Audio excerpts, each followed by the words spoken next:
¿Qué tal? ¿Cómo les va? En este video vamos a trabajar a partir de un libro que se llama Teoría de la Comunicación Humana. Es un gran libro, es un libro muy interesante, yo lo recomiendo muchísimo. Espero que después de este video pueda capturar su curiosidad y que vayan a por este libro. Está disponible en PDF por la web y es un libro insoslayable para entender algunas cuestiones de las relaciones humanas y de las interacciones. Es un libro, bueno, como les decía, el título es Teoría de la Comunicación Humana. Es un libro sobre la comunicación.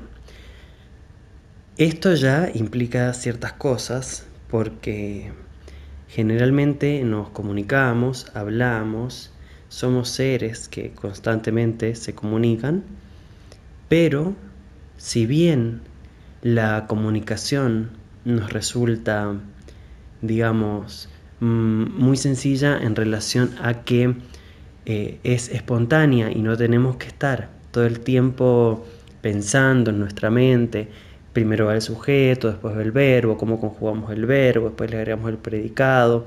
Si bien a la hora de hablar no hacemos nada de eso y comunicar se presenta como una tarea muy espontánea y muy sencilla a simple vista, comunicar sobre la comunicación tiene, por otro lado y paradójicamente, una gran complejidad, una gran dificultad.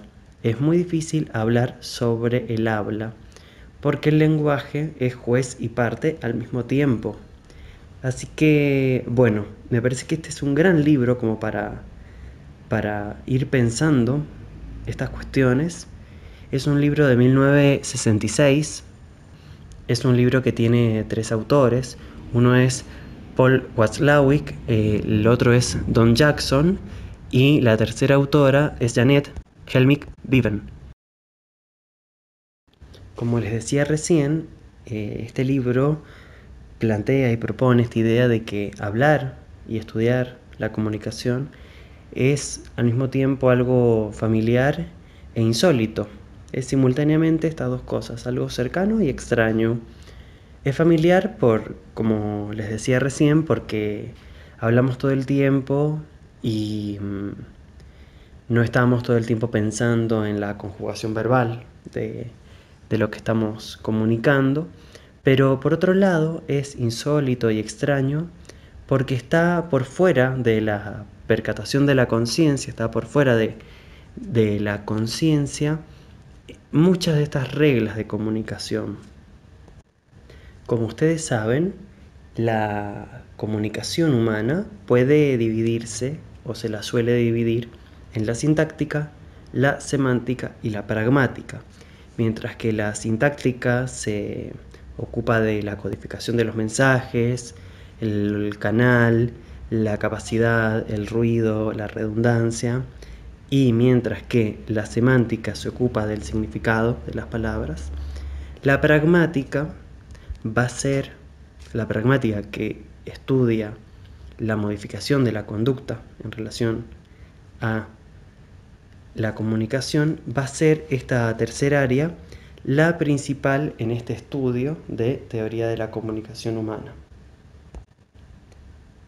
¿Por qué? Porque, bueno, estos 3 autores, lo que, digamos, en el ámbito en el que están trabajando es en el de la psicología y de la psicopatología, en el estudio de la conducta y de la conducta patológica.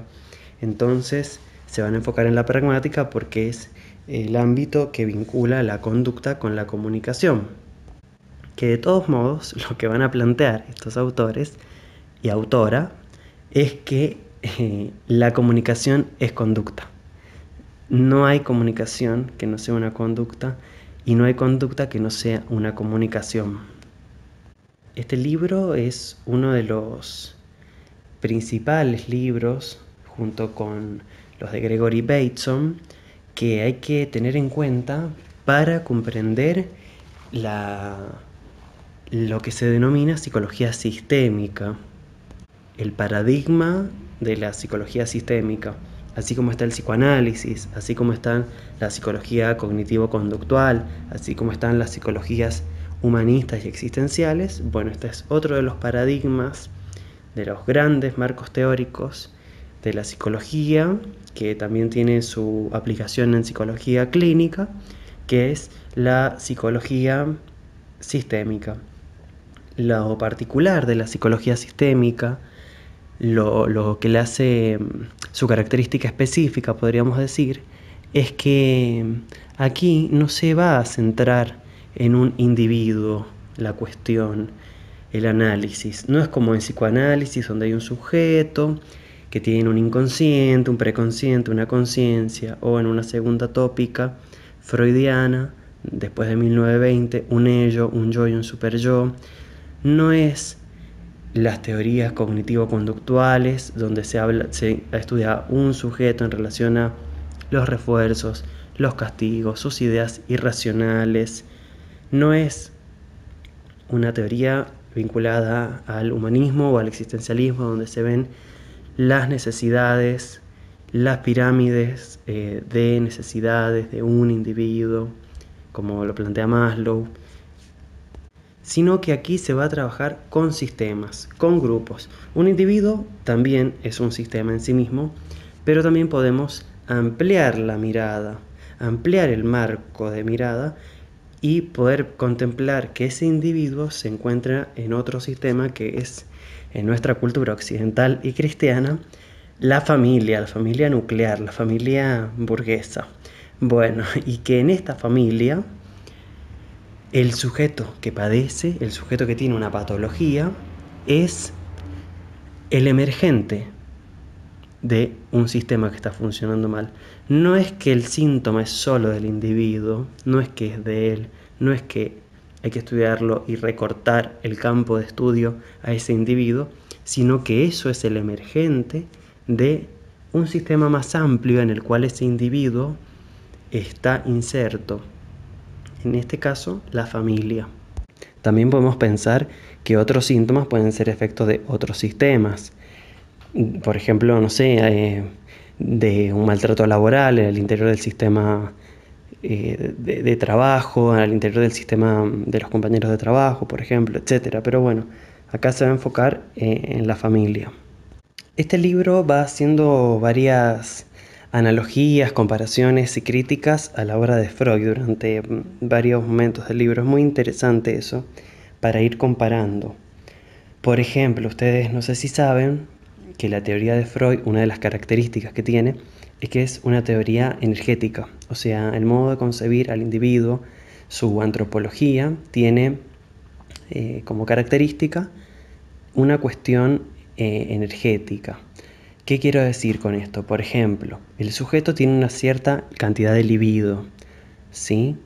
Esa libido, cuando el sujeto se enamora, es puesta en un objeto y, por lo tanto, el sujeto queda con menos libido. El objeto es el objeto amoroso, la otra persona de la cual se enamora. O sea que es como que hace un desplazamiento de esa energía libidinal, libidinosa, amorosa, afectiva, y entonces él se queda con menos energía. Entonces por eso el enamoramiento vuelve vulnerable al sujeto, etc. Después, otro ejemplo, la enfermedad que dice Freud hace que el sujeto coloque toda su libido en sí mismo. Entonces el enfermo, dice Freud, que es una persona que se aísla también del mundo exterior porque necesita colocar toda esa libido que antes podía tener en objetos externos en sí mismo, en su propia corporalidad y en su propio ser. La concepción freudiana entonces del sujeto es un sujeto con una cierta cantidad de energía libidinal que tiene que distribuirla, manejarla, pero que no es infinita. El concepto de trauma en Freud también tiene que ver con esto. Un trauma puede darse cuando un estímulo muy energético, muy fuerte, irrumpe y desestabiliza el aparato psíquico. Como por ejemplo un choque. Resulta traumático por la cantidad de energía que queda inscripta en el aparato psíquico y que resulta después difícil de tramitar. Lo que Freud va a denominar neurosis de guerra. La persona va a la guerra, tiene fuertes estímulos que quedan impregnados en su psiquismo y después, no sé si saben que, bueno, neurosis de guerra hoy también se lo puede denominar como fenómeno de psicopatológicamente como el trastorno por estrés postraumático. Una de las características del trastorno por estrés postraumático son los flashbacks, las imágenes que se le presentan al sujeto, que invaden su conciencia, que se le presentan, los recuerdos vívidos, los sueños que en realidad son pesadillas, recordando lo que sucedió y despertando al sujeto en medio de la noche. Bueno, todo eso Freud dice que son intentos del sujeto de ligar esa energía, de tramitar esa energía, esos grandes montos energéticos que dejó el trauma. Entonces vemos cómo la concepción freudiana tiene todo un análisis en términos energéticos. Bueno, hago esta aclaración porque este modo de concebir freudiano y de manera energética es muy diferente a lo que van a plantear aquí estos autores. ¿Qué van a decir estos autores analizando este modelo freudiano energético? Van a decir que entre el individuo y el medio no solo hay energía, el intercambio no es solo energético. Y ponen el siguiente ejemplo. Si yo pateo una piedra, sí, le estoy dando cierta fuerza, ¿sí? O sea, la energía estática de la piedra se va a transformar en energía cinética, se va a trasladar, pero con el roce, del piso, va a ir frenando, su aceleración va a ir disminuyendo hasta llegar a cero. O sea, ahí se ve una cuestión bien freudiana y newtonista de relación energética entre el sujeto y el objeto. Lo pateás, sigue la ley de Newton y la piedra se mueve y en un momento se queda quieta. Bueno, pero si vos pateás a un perro, el perro no va a hacer la trayectoria de la piedra. El perro se va a dar vuelta y te va a morder, porque la transmisión entre el sujeto y el medio no es meramente energética, sino que es de información. Lo que se transmite es información. Lo repito, la relación, los intercambios que se dan entre el sujeto y el medio no son puramente energéticos, sino que lo que se transmite es información. El perro está recibiendo información, además de la energía de la patada. Con esto ya el aparato freudiano queda aniquilado, o sea. Bueno, como les decía recién, este paradigma sistémico va a tratar de ampliar la mirada, de pensar al individuo, ampliando la mirada, pensar el contexto del individuo. En vez de aislar variables como hacen las epistemologías positivistas, sino en lugar de aislar variables, pensar en relaciones, en funciones, pensar en complejidades. Este paradigma es el paradigma de la complejidad. La crítica al positivismo acá es que al aislar variables cada vez se está aislando más el objeto de estudio de su contexto espontáneo, del contexto en el que existe. Si una persona la metes en un laboratorio, bueno, ¿en qué momento de la vida andamos circulando por laboratorio? Nunca. Entonces lo que puede ocurrir en ese laboratorio es muy artificioso.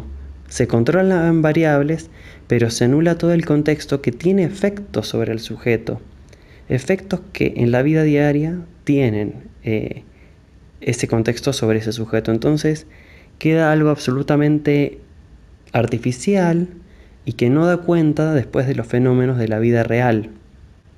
De hecho, en la escuela secundaria, cuando nos enseñan cómo es la comunicación, generalmente nos enseñan que hay un emisor, hay un mensaje y hay un receptor, y ahí se acaba la cosa. Y no es así, no es un arco, no es unidireccional, no es una línea recta y ahí termina todo. Eso es la simplificación de algo mucho más complejo. Porque la comunicación no es un fenómeno unilineal, que va desde el que habla hasta el que escucha, sino que la comunicación es un proceso de interacción. El que escucha va respondiéndole constantemente al que habla. Y el que habla ve la respuesta del que escucha y eso modifica su decir también. Un ejemplo, en una mesa de examen en la facultad, si el profesor empieza a poner cara de ¿qué cuerno estás diciendo?, el alumno se queda callado y empieza a pensar y a decir otra cosa. Por ejemplo, ahí el profesor le estaba comunicando al alumno y esa comunicación modificó la comunicación que estaba emitiendo previamente el estudiante. Leamos algunos ejemplos que pone el libro para pensar esta cuestión del paradigma de la complejidad, de no aislar variables y de pasar a concebir al individuo como objeto de estudio y la conducta individual a pensar en términos de sistema. Comienzo a leer. Dice: el número de zorros que habitan en cierta área situada al norte de Canadá exhibe una notable periodicidad en cuanto a su aumento y disminución. En un ciclo de 4 años alcanza un punto máximo, disminuye casi hasta la extinción y por último comienza a aumentar otra vez. Si el biólogo limitara su atención a los zorros, estos ciclos no serían comprensibles, pues nada hay en la naturaleza del zorro o de ninguna otra especie que explique tales cambios. Sin embargo, cuando se piensa que los zorros se alimentan casi exclusivamente de conejos salvajes y que estos casi no tienen otro enemigo natural, esta relación entre las dos especies proporciona una explicación satisfactoria para un fenómeno que, de otra manera, sería misterioso. Así puede entenderse que los conejos exhiban un ciclo idéntico en el cual el aumento y la disminución están invertidos. Cuanto mayor es el número de zorros, más son los conejos muertos por aquellos, de modo que, eventualmente, el alimento se hace muy escaso para los zorros. Su número disminuye, dando así a los conejos sobrevivientes una oportunidad para multiplicarse en ausencia virtual de sus enemigos, los zorros. La renovada abundancia de conejos favorece la supervivencia y el aumento del número de los zorros, etc.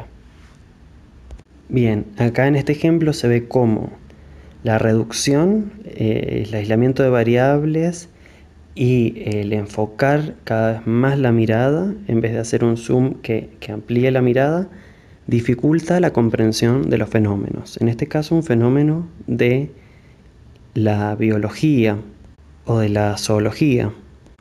Algo interesante para tener en cuenta este paradigma es que no es un paradigma propio de la psicología o exclusivo de la psicología, sino que, como ven en este ejemplo que acabo de leerles, este paradigma sirve para pensar muchas disciplinas. De hecho, la medicina se puede pensar desde este paradigma porque está el sistema circulatorio, el sistema endocrino, el sistema respiratorio y todo el funcionamiento hormonal funciona mediante feedback, mediante retroalimentación, es decir, mediante información y respuesta a desinformación y respuesta a desinformación a desinformación.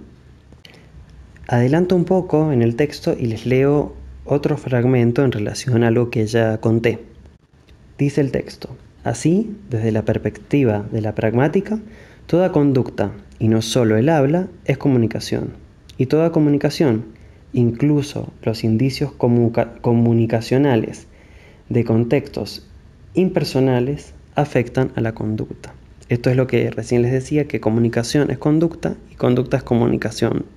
Da otro ejemplo el libro para pensar estas cuestiones de lo individual y de lo sistémico y de las atribuciones que se hacen al individuo sobre cosas que no son individuales, que me gustaría leerles.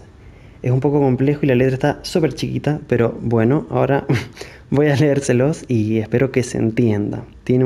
Creo que tiene una pequeña complejidad, pero está muy bueno. Si no se entiende, como es un video, pueden hacer para atrás y escucharlo de nuevo. Se los voy a leer. Dice así: supongamos que estoy en la casa de un amigo y cuando un auto pasa por la calle, el perro de mi amigo corre hacia un rincón de la habitación y comienza a temblar. Para mí, esa conducta es inexplicable y su causa me resulta desconocida. Entonces mi amigo dice: hace 6 meses lo atropelló un auto. Ahora la conducta queda explicada por una referencia a un hecho ocurrido 6 meses antes. Si decimos que el perro manifiesta memoria, nos referimos prácticamente al mismo hecho, esto es, que su conducta puede explicarse no mediante una referencia a su estado actual, sino a su estado hace 6 meses. Si no se tiene cuidado, se llega a afirmar que el perro tiene memoria. Y luego se piensa en el perro como teniendo alguna cosa, como podría tener un mechón de pelo negro. Y uno podría sentir la tentación de empezar a buscar esa cosa e incluso llegar a descubrir que dicha cosa posee algunas propiedades muy curiosas. Evidentemente, la memoria no es algo objetivo que un sistema posee o no, sino un concepto que el observador invoca para llenar la brecha que existe cuando una parte del sistema es inobservable. Cuanto menor es el número de variables observables, en mayor medida se verá obligado el observador a considerar los hechos del pasado como si desempeñaran un papel en la conducta del sistema. Así, la memoria en el cerebro es sólo parcialmente objetiva, por lo cual no resulta extraño que a veces se haya pensado que sus propiedades son insólitas e incluso paradójicas.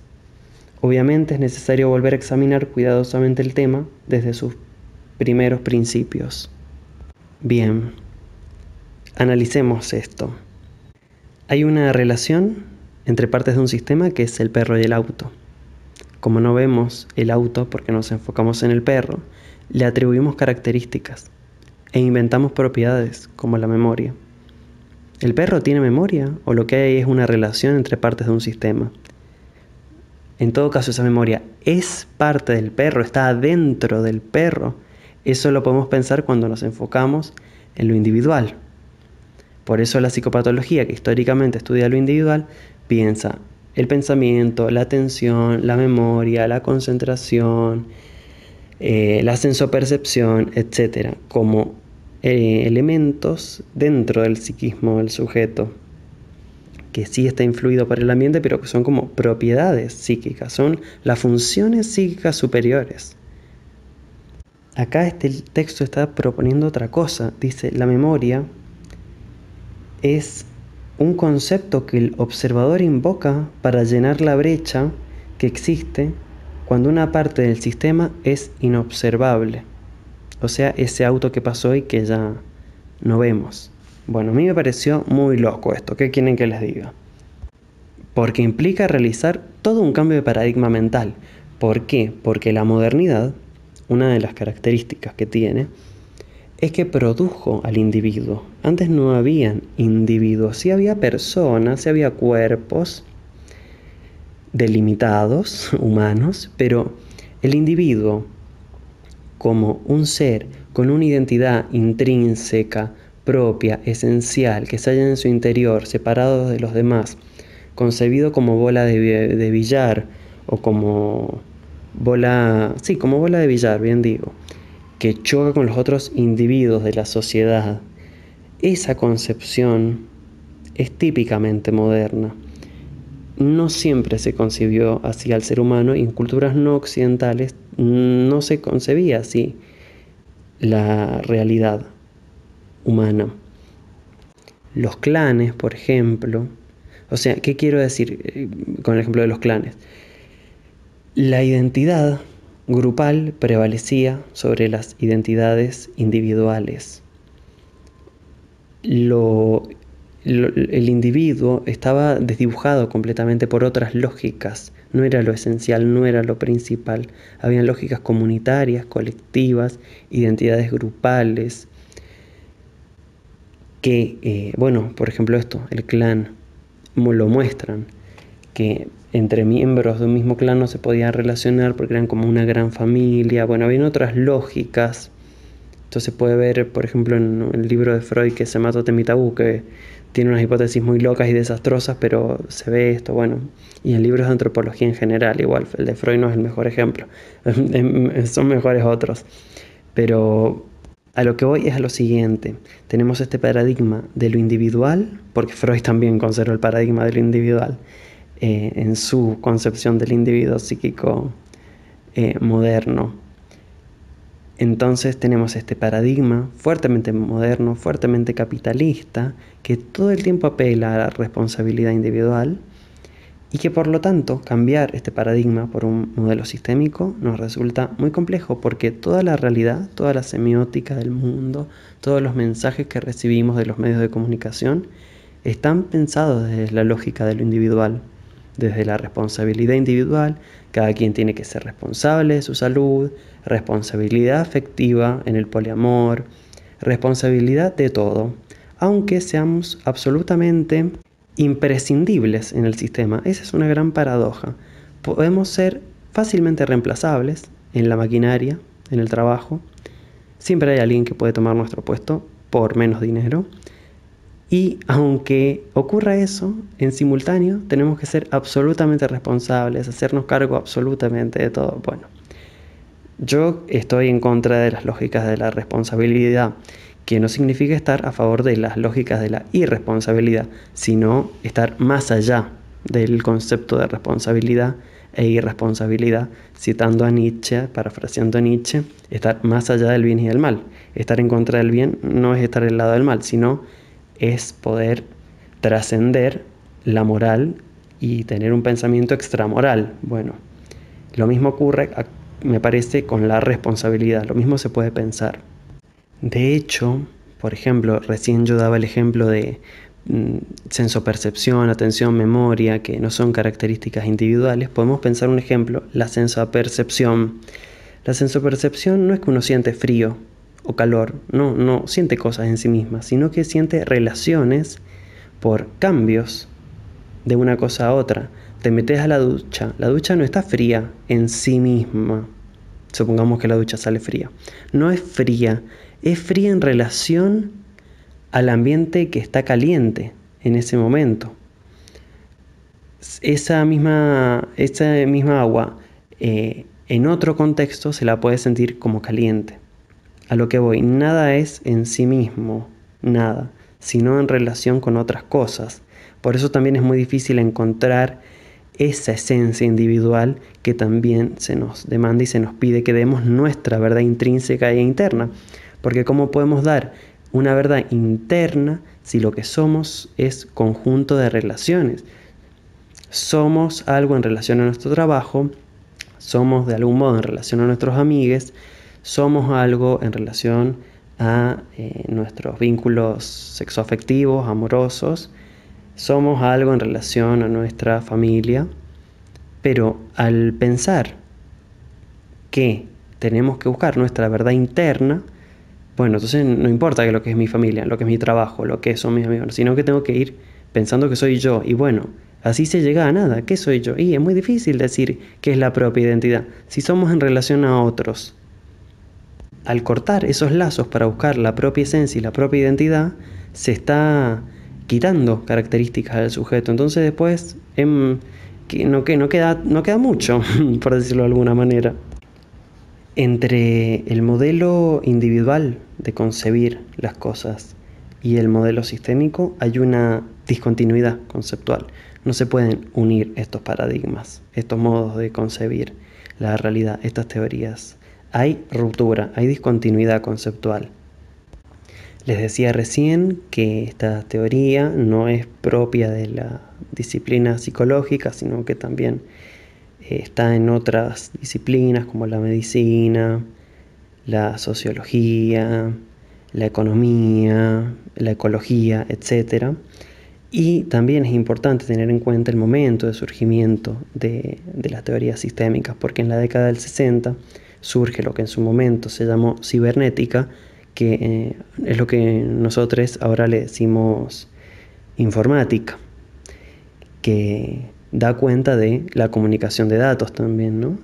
A través de las computadoras, los sistemas informáticos, justamente está la palabra sistemas de nuevo, y que también dan cuenta y tienen que ver del concepto de retroalimentación o feedback, esto que también se estudia en medicina y en psicología, también aparece acá en cibernética.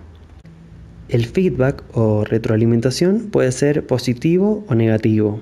La negativa es mucho más frecuente o mucho más estudiada porque es lo que caracteriza la homeostasis de los sistemas y lo que permite mantener la estabilidad de los mismos. Por otro lado, la retroalimentación positiva es la que lleva al cambio, la que posibilita el cambio. ¿Qué es la retroalimentación? Creo que no lo dije. La retroalimentación tiene que ver con fenómenos que tienen una respuesta, que esa respuesta modifica ese estímulo inicial, por decirlo de algún modo. Hay un estímulo o hay una comunicación, hay una respuesta a ese estímulo o a esa comunicación, y esa respuesta afecta al primer estímulo o a la primera comunicación, que va a afectar de nuevo a la segunda, que va a afectar de nuevo a la primera. La retroalimentación negativa es cuando ese segundo estímulo, esa segunda respuesta, disminuye a la primera.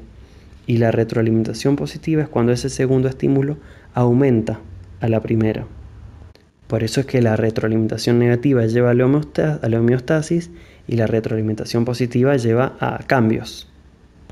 Por ejemplo, yo no sé nada de medicina, pero por lo que me acuerdo que estudié en la escuela, el sistema endocrino, las hormonas funcionan mediante retroalimentación negativa. O sea, hay una hormona en sangre, entonces esto lleva a cierta información a la enzima que produce esta hormona y le dice cómo disminuir la producción. Entonces la enzima empieza a producir menos hormona. Cuando ya hay menos hormona, esto también vuelve como un mensaje a esa misma enzima diciéndole: te pasaste, ya hay muy poca, ahora producí un poco más de hormona. Y ahí vuelve a aumentar. Entonces el sistema endocrino funciona mediante constantes retroalimentaciones negativas, que son las que mantienen con homeostasis, es decir, con un equilibrio dinámico, nuestro cuerpo. Por lo general, el sistema endocrino funciona así, con retroalimentación negativa. Como decíamos, la retroalimentación positiva o feedback positivo tiene que ver con relaciones en las cuales el efecto o la salida del sistema produce a su vez un efecto acumulativo en la entrada. Hace que de nuevo ingrese información que aumente ese estímulo inicial que produjo ese efecto. O sea, el efecto repercute sobre la causa, aumentando la causa, que va a aumentar el efecto, que va a aumentar la causa. Un ejemplo de esto, por ejemplo, es el feedback positivo de un micrófono, de un audio. Si yo coloco el micrófono enfrente del parlante y hablo por el micrófono, va a salir más fuerte por el parlante y va a volver a entrar eso más fuerte al micrófono y va a volver a salir más fuerte por el parlante, pensando que tiene capacidad ilimitada el micrófono y el parlante. Ese sería un ejemplo de feedback positivo. Vemos que positivo y negativo no significan malo y bueno ni nada por el estilo. Un feedback positivo puede ser perjudicial y un feedback negativo puede aumentar las potencias o disminuirlas también. Además del concepto de feedback, hay otro concepto muy interesante que tenemos que tener en cuenta, que es el concepto de metacomunicación. ¿Qué es metacomunicación? Es comunicar acerca de la comunicación, que un poco esto ya lo habíamos dicho, solo que no le habíamos puesto este nombre. Comunicar sobre la comunicación significa metacomunicar. Y metacomunicar es muy complejo. Como dice el libro, estamos en comunicación constante y sin embargo somos casi por completo incapaces de comunicarnos acerca de la comunicación.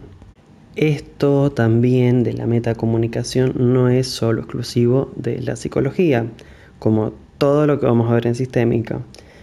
Así como existen las matemáticas, que trabajan con números, con funciones, existen las metamatemáticas. Cuando se habla de conjuntos matemáticos se usa otro lenguaje diferente al de las matemáticas para comunicar sobre lo que comunican las matemáticas. O sea, bueno, y así puede llevarse al infinito también. O sea, se puede comunicar sobre cómo se comunica, qué se comunica, y podríamos irnos al diablo pensando en cada vez niveles de abstracciones mayores, pero bueno, en algún momento eso pierde el sentido. Entonces hay que ser claro con los niveles que estamos manejando. Está la comunicación y está la comunicación sobre la comunicación. Si llevamos estos niveles al infinito, se vuelve algo absurdo, incomprensible e imposible de contemplar psíquicamente, de ser pensado. Sin embargo, sí se pueden pensar que hay más niveles. Ya vamos a ver que a veces hay 2 o 3 niveles o más. Y se puede llevar al infinito, como decía, pero cayendo en el absurdo y en la incomprensión o en las paradojas. Volviendo a la cuestión de los paradigmas, entonces para finalizar con esta idea, podemos pensar que en el paradigma sistémico se piensa en el aquí y ahora del sistema y no en su pasado. Es muy freudiano y muy psicoanalista, muy psicoanalítico de Freud volver al pasado, buscar en el pasado la causa. Bueno, no, el sistema se explica, la mejor manera de explicar un sistema es mediante el sistema mismo. El sistema es la mejor explicación del sistema. No se piensa en términos de pasado causal, sino de interrelaciones y de circularidad del presente, porque no se piensa en términos de linealidad, sino justamente de circularidad. Hasta acá hemos visto características generales y conceptos que se utilizan para la teoría de los sistemas en general aplicados a cualquier disciplina. Ahora vamos a ver elementos y conceptos propios de la aplicación de la teoría sistémica a la comunicación. Ahora vamos a pasar a otro tema, que son los axiomas. El capítulo se llama Algunos axiomas exploratorios de la comunicación. Esto es muy gracioso porque los autores justamente dijeron algunos axiomas exploratorios de la comunicación. Algunos axiomas exploratorios. Y sin embargo, cuando esto lo enseñan, muchos docentes dicen, los axiomas son estos, 1, 2, 3, 4, 5, y se acabó, señores. Y esto es como la matemática, como la ley de la gravedad. No existe otra explicación. Bueno, igual si de la ley de la gravedad vieron que Einstein nos dijo que la gravedad no funcionaba así como decía Newton, que tiene otra complejidad. Pero bueno, a lo que voy es, lo enseñan como una verdad universal, matemática, indiscutible, y no. Los autores cuando lo proponen dicen algunos axiomas exploratorios de la comunicación. Bueno, ¿cuáles son estos axiomas? Ahora los vamos a estudiar. Recién vimos, todo esto que hemos visto hasta ahora son las características generales para concebir lo sistémico, para pensar de un modo sistémico. Son las características generales de este paradigma o visión o perspectiva. Ahora vamos a ir, como vimos recién, lo que vamos a estudiar es la pragmática de la comunicación. ¿Se acuerdan que lo dijimos? Vamos a estudiar la pragmática, que es cómo afecta la comunicación a la conducta y también cómo afecta la conducta patológica. Y para estudiar eso tenemos que estudiar axiomas de la comunicación, que luego vamos a estudiar la patología de dichos axiomas. Estos axiomas son la base en la que se va a sentar esta teoría. Forma parte de, bueno, justamente es lo que significa axioma, de sus supuestos fundamentales y de sus pilares. Son 5 los axiomas y el primero es la imposibilidad de no comunicar. Es imposible no comunicar. ¿Por qué es imposible no comunicar? Porque no hay nada que sea lo contrario a una conducta. No hay una no conducta. Yo puedo estar haciendo la tarea, puedo estar corriendo, pero no existe no corriendo. De última estoy tirado en la cama, pero estoy haciendo algo. Todo el tiempo estamos ejerciendo conductas. Estar quieto es una conducta, es la conducta de estar quieto. Dormir es una conducta. No correr, no, sino lo que sí estamos efectivamente haciendo. No existe una no conducta, todo es conducta. Es imposible no comportarse. Y como ya habíamos dicho, toda conducta es comunicación. Entonces, si es imposible no comportarse, es imposible no comunicar. Ese es el primer axioma. Todo lo que hacemos está comunicando. Si hablo, estoy comunicando. Y si estoy en silencio, también estoy comunicando algo. El segundo axioma se llama los niveles de contenido y relaciones de la comunicación. La comunicación tiene dos niveles, el contenido y la relación. Una comunicación no es solo la información que transmite, sino también impone conductas, sino que también dice más de lo que dice. Cuando un jefe le dice a su empleado, ¿me acercaría por favor el café? No le está haciendo una pregunta. Eso lo pensaríamos como pregunta si estuviésemos viendo solo el contenido y no la relación, pero la relación da cuenta de otra cosa, de que hay una jerarquía, le está dando una orden. O sea, eso es lo que muestra el nivel de relación. En ese ejemplo, que la comunicación, entonces decíamos, tiene dos aspectos. Lo que hace referencia al contenido, que es la información, el contenido del mensaje, lo referencial, a que se está haciendo referencia, y lo conativo, que es la instrucción o el orden, es qué tipo de mensaje debe entenderse que es ese. Si algo es una pregunta, si es una orden, si es una duda, si es una sugerencia, qué tipo de mensaje debe entenderse que es y qué relación existe entre los comunicantes o las comunicantes. Siempre existe un nivel conativo, un nivel de relación. Así como siempre existe un mensaje de contenido. Siempre existe un nivel de relación porque tampoco es posible no comunicar sobre la relación. Siempre se está comunicando qué tipo de relación tenemos. Horizontal, vertical, jerárquica, no jerárquica. Así como siempre transmitimos un contenido, siempre estamos transmitiendo una relación. Y acá podemos pensar también que la relación es una metacomunicación. Es información sobre la información. La información es el café, traer el café. Y la metacomunicación o la metainformación es eso, información, que el café es una orden. ¿Me podrías traer el café? Es una orden a veces, no es una pregunta. ¿Qué ocurre?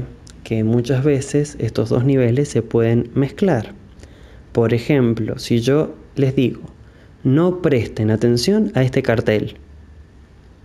No presten atención a este cartel es por un lado un mensaje, es un contenido. Pero al mismo tiempo en el contenido se encuentra incluida una orden.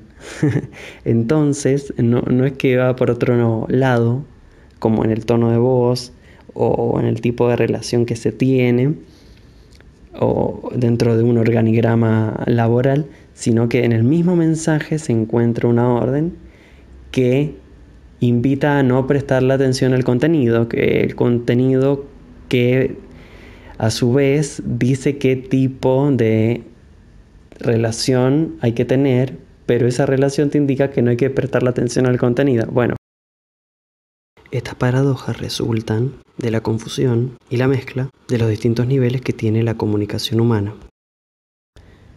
Nos llevan a cuestiones circulares eternas. Hay un mensaje, un contenido que dice no preste atención al cartel, pero eso también está dando una orden, una relación que lleva a desoír el contenido, y que si estás desoyendo el contenido, entonces ¿cómo podés darle la razón y obedecer a la relación si la relación está contenida en el contenido justamente?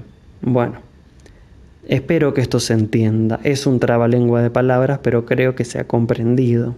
Pero bueno, como ya les dije al principio, una cosa es comunicar y otra cosa es comunicar sobre la comunicación, que es mucho más complejo y un trabalenguas.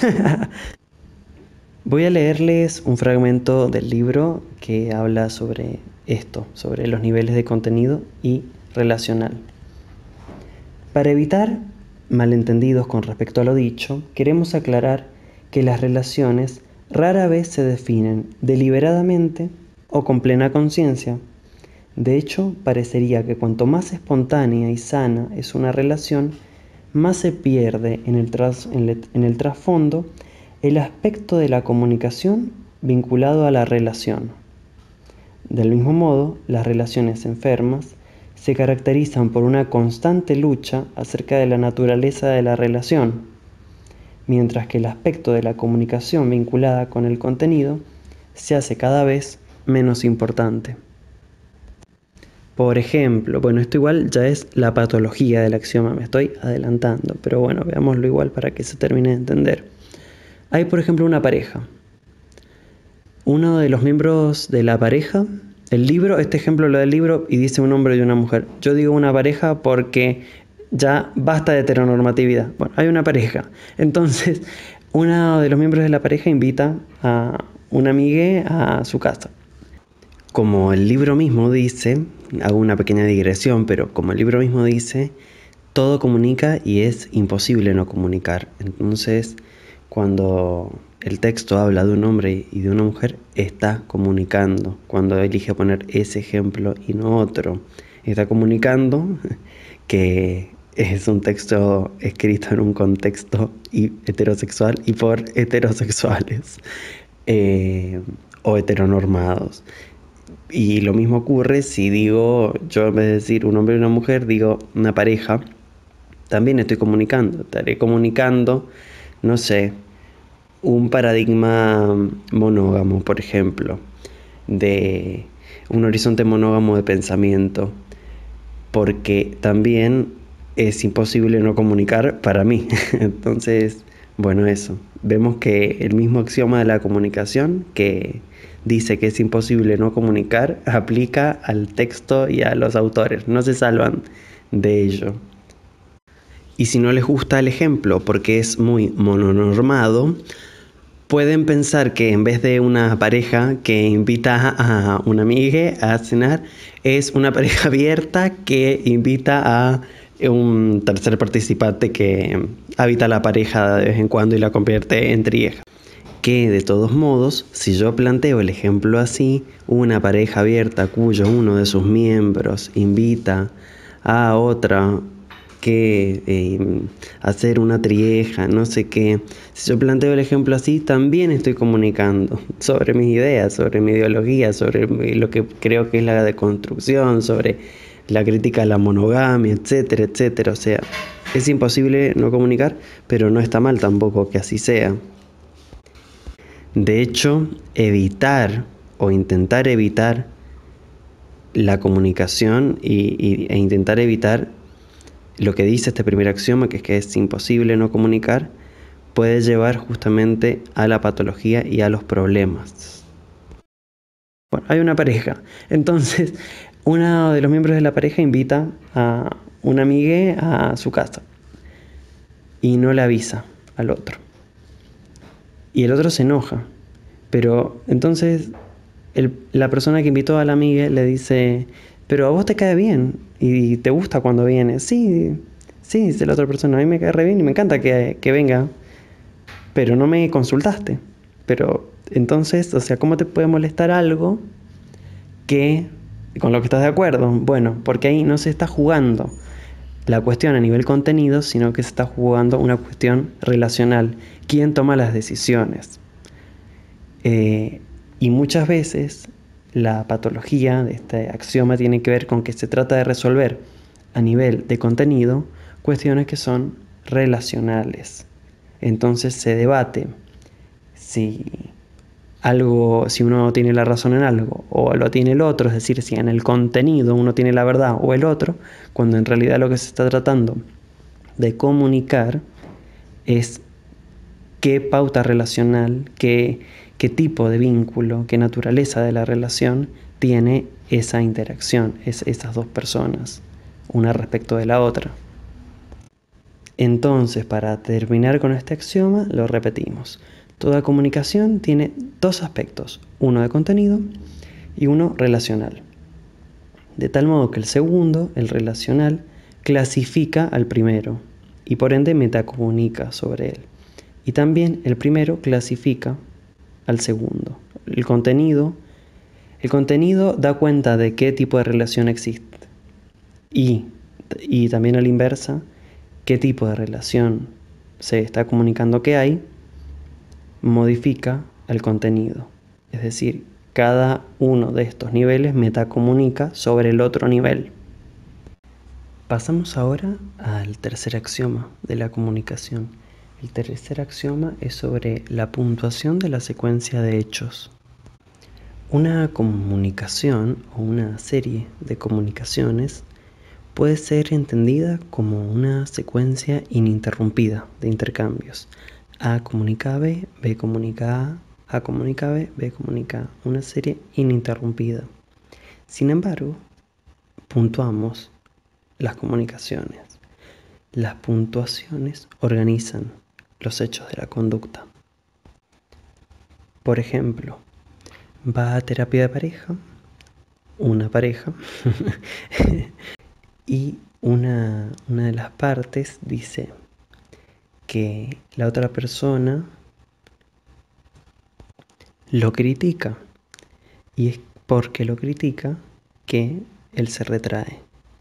Y cuando le consultamos a la otra parte, vemos que esta persona dice que lo que ve es que el otro se retrae y que es por eso que lo critica. Le critica que se retraiga siempre. Entonces vemos cómo la comunicación es circular y lo que ocurre es que los distintos emisores de mensaje, los distintos sujetos al interior de la comunicación, emisores que son también receptores, estos sujetos que participan en el intercambio comunicativo puntúan la secuencia de hechos de un modo diferente. La falta de acuerdo con respecto a la manera de puntuar la secuencia de hechos es la causa de muchos conflictos en las relaciones. Un ejemplo que da el libro y que es muy interesante de pensar es un ejemplo bélico. Hay dos países, un país A y un país B. Y A piensa, voy a tener más armamento por las dudas de que el país B quiera atacarme. Es decir, me voy a armar defensivamente. Y en simultáneo, B piensa, A se está armando, debe querer atacar. Por lo tanto, voy a tener que aumentar el armamento defensivo que tengo por si me ataca. Pero eso hace que A lea, B se está armando. Voy a tener que armarme defensivamente por si me quiere atacar. Acabemos con el armamento, por favor. Basta de militarizar países. Pero acá vemos cómo la diferencia a la hora de puntuar la secuencia de hechos puede traer problemas y cómo la comunicación, que es circular, sin embargo, siempre se puntúa, se le da un inicio, se le da un fin y no siempre esto coincide entre los diferentes integrantes que participan de la comunicación. Entonces, podemos decir que este axioma se puede enunciar de la siguiente manera. La naturaleza de una relación depende de la puntuación de la secuencia de comunicación entre los comunicantes. Les leo algunas oraciones del texto que hablan sobre esto. No se trata aquí de determinar si la puntuación de la secuencia comunicacional es, en general, buena o mala, pues resulta evidente que la puntuación organiza los hechos de la conducta y por ende resulta vital para las interacciones en marcha. Ese es todo el fragmento que les voy a leer de este axioma. A continuación viene el axioma 4. La comunicación es digital y analógica. La comunicación entonces tiene un aspecto digital y uno analógico.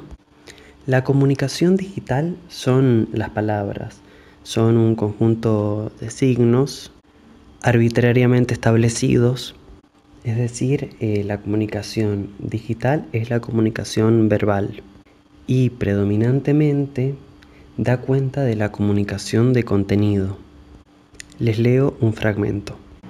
Las palabras son signos arbitrarios que se manejan de acuerdo con la sintaxis lógica del lenguaje. No existe ningún motivo por el cual las 4 letras de gato, G-A-T-O, denoten a un animal particular. En última instancia, se trata solo de una convención semántica del lenguaje español, y fuera de tal convención no existe otra correlación entre ninguna palabra y la cosa que representa, con la posible, aunque insignificante excepción, de las palabras onomatopéyicas. Por otro lado, en la comunicación analógica hay algo particularmente similar a la cosa en lo que se utiliza para expresarla. Bien, ahora voy a explicar la comunicación analógica. Este tipo de comunicación tiene que ver, como acabo de leer, con una cierta semejanza, una semejanza autoexplicativa. Como por ejemplo un dibujo. Un dibujo de un gato se parece a un gato. Diferente de la palabra gato, que no tiene ninguna conexión con el gato, más que la conexión arbitrariamente establecida por el lenguaje español. Entonces, la comunicación digital tiene que ver con la comunicación verbal y predominantemente con el contenido de la comunicación, mientras que la comunicación analógica tiene que ver con la comunicación no verbal y en ella predominantemente se expresan los aspectos de relación de la comunicación, los aspectos relacionales. Leo un fragmento más. Sugerimos que la comunicación analógica tiene sus raíces en periodos mucho más arcaicos de la evolución y por lo tanto encierra una validez mucho más general que el modo digital de comunicación verbal, relativamente reciente y mucho más abstracto. ¿Qué es entonces la comunicación analógica? La respuesta es bastante simple. Virtualmente, todo lo que sea comunicación no verbal. La comunicación digital es una comunicación de mucha mayor complejidad, versatilidad y abstracción también, comparado con el material analógico. Pasamos ahora al quinto y último axioma de la comunicación propuesto por los autores en este texto. El quinto axioma dice que las interacciones son simétricas y complementarias. Para pensar este quinto axioma tenemos que introducir un concepto. Es el concepto de sismogénesis. ¿Qué es la sismogénesis? La sismogénesis es el proceso de diferenciación en las normas de la conducta individual resultante de la interacción acumulativa entre los individuos. Explico esta definición. Los individuos van interactuando, van relacionándose y la relación entre ellos, las normas, las pautas de relación, se van diferenciando. Las normas de conducta van diferenciándose. Podemos pensar dos tipos de sismogénesis, la sismogénesis complementaria y la sismogénesis simétrica, basadas en relaciones de diferencia o de igualdad. La sismogénesis complementaria está basada en relaciones de diferencia y la simétrica está basada en relaciones de igualdad o que tienden a la igualdad o a una minimización de las diferencias.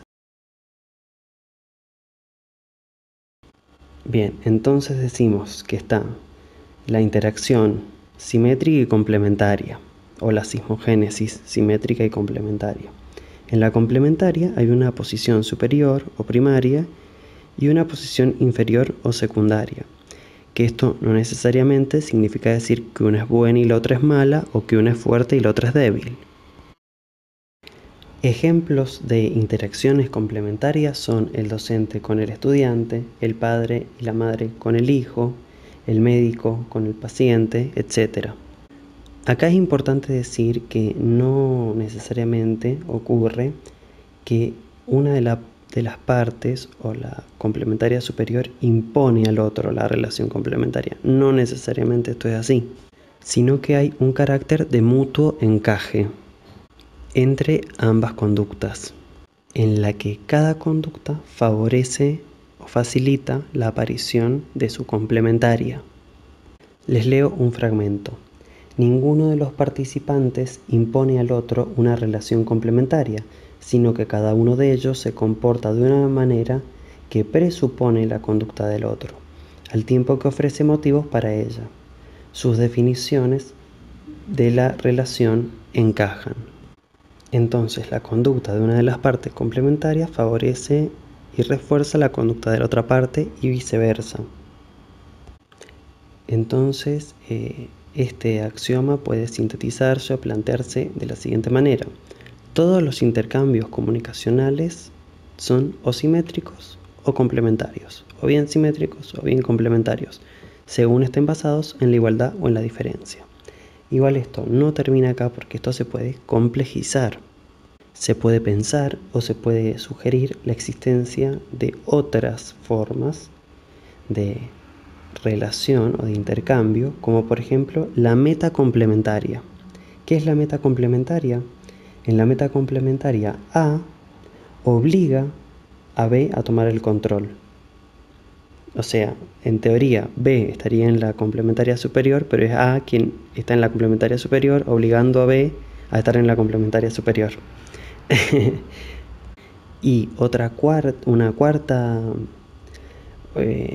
un cuarto intercambio comunicacional que se puede plantear, un cuarto tipo de intercambio comunicacional, es la pseudosimétrica, en donde una de las partes le permite a la otra u obliga a la otra a ser simétrica. Entonces ahí lo que aparentemente se ve como una simetría, en realidad es una complementaria. Estos ya vieron que yo les decía recién, los distintos niveles de abstracción que van complejizando toda la cuestión. Sin embargo, sobre estas últimas dos posibilidades dicen algo los autores. Ahora se las voy a leer lo que dicen. Dicen, sin embargo, esta regresión al infinito potencial puede evitarse recurriendo a la diferenciación ya planteada entre la observación de las redundancias en la conducta y las explicaciones inferidas bajo la forma de mitología. Esto es, nos interesa saber cómo se comporta la pareja, sin distraernos tratando de averiguar por qué creen ellos que se comportan así. Sin embargo, si los miembros utilizan los múltiples niveles de comunicación para expresar distintas pautas a distintos niveles, pueden surgir resultados paradójicos de gran importancia pragmática. Bueno, acá lo que están diciendo un poco es, sí, puede ser que una persona actúe en la complementaria superior porque interpreta a esa persona, se siente que el otro la está obligando, pero esos son los por qué, digamos.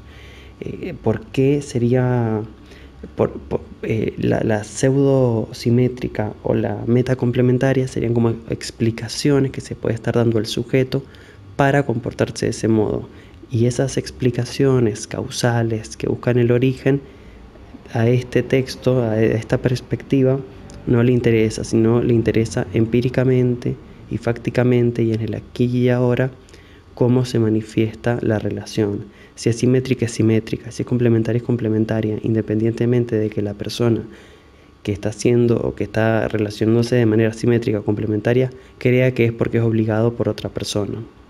Bien, con esto terminaríamos la primera mitad del libro. Ya este video ha quedado bastante largo y vamos a darlo por finalizado, y en otro video continuaremos trabajando con lo que nos queda pensar de este libro, como son profundizar las patologías de los axiomas de la comunicación. Espero que les haya gustado y pueden comunicarme qué les ha parecido esta comunicación.